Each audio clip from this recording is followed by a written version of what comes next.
Good morning. Today, starting off with conditions that are dry in Fargo, but it's not the case everywhere. The rain has already started in spots, so you're going to want to make sure you've got your rain gear with you today if you're going to be out and about for a while and the rain moves in where you are, perhaps a little bit later. So if you're hitting the road this morning, be aware that you might be running into some wet roads, some rain showers early on. If not, the potential's there all day long as the system moves through. That's why we've got the yellow caution lights for you for your travel planner for today.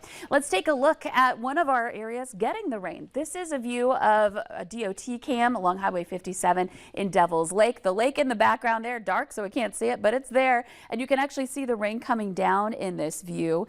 So again, that's going to reduce visibility, and we've got some wet roads in some places because of that rain coming down. Here's a look at that radar again. Right now, Grand Forks, just to orient you here, looking pretty good this morning. It's farther down Highway 2 that you're going to run into those showers, starting in places like Nelson County and then moving back over toward Devil's Lake. North of there, a large area where you see the yellows and oranges. That means a more substantial rainfall rate going on. So more steady rainfall that hopefully leads to picking up a little bit of moisture. We need it. And then this stretches down through Eddy and Foster counties and into Stutsman County as well. Jamestown has been seeing off and on showers and more spotty areas of light rain moving into now parts of the Cheyenne Basin as well. So eventually this rolls east and we see rain chances increase along the Red River and then further into Minnesota. I've been mentioning how it's going to take a little bit for our communities in the east to see it move in, but be ready for it today because eventually it does make its way that direction.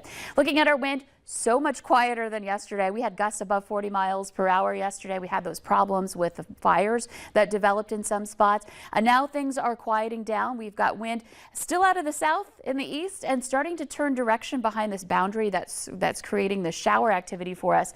We're starting to see that wind turn northerly, and that will be the case for everybody eventually today. We'll have a north breeze, clouds overhead, rain showers, meaning though we're starting off with temperatures right now that are in the 40s and 50s, which is pretty good for a mid-October morning. The issue is with all of that in play, we won't see our temperatures go up much here for today. So here's a look at our planner. We're going to watch those showers move from west to east. Timing is going to be different depending on where you are. By the mid-morning hour, well, this is 9 a.m., you can see we're looking at rain moving more into the heart of the valley, still dry into Minnesota, getting perhaps a little bit of a break in Devil's Lake at that point. And by noon, more soggy in places like Grand Forks and Fargo potentially, and then into northwest Minnesota.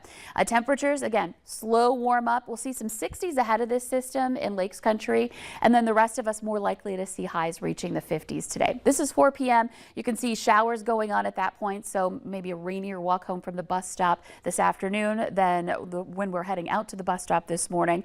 And then that drive home this evening. If you're heading out to a football game tonight, have that poncho on hand. And of course, you can always check the VNL Weather app for the latest radar. Moving into the late night hours tonight, that's when the rain starts to move on and we begin the clearing process for the weekend ahead. We'll take a look at the weekend forecast and how much rain we may see with this event coming up in just 30 seconds. Until then, your forecast is sponsored by Innovative Basement Authority. It just keeps getting worse. These are telltale signs that water is shifting your foundation. But it's okay. We got it. Oh, this is done growing in this house. Okay. Cracking drywall is just one sign your foundation is compromised, but you can. Put water back in its place with a free inspection from Innovative Basement Authority. For a limited time, get $500 off any repairs when you call or go online today.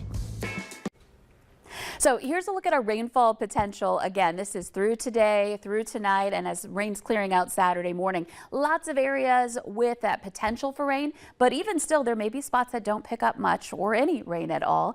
Anywhere in blue is up to a ½ inch of rainfall. And we do have a couple of places where we may see maybe a couple of rounds of rain move through that could get more than a ½ inch of rain. It's not a huge replenisher of rain, but it does bring at least some moisture to the valley. Once we get into Saturday, the clouds start clearing, temperatures typical 50s to low 60s. Sunday really warming up with some wind, and that continues on into Monday. A little bit active next week, often on chances for some light rain again. So our pattern showing some signs of a little bit of change coming up here. Yeah.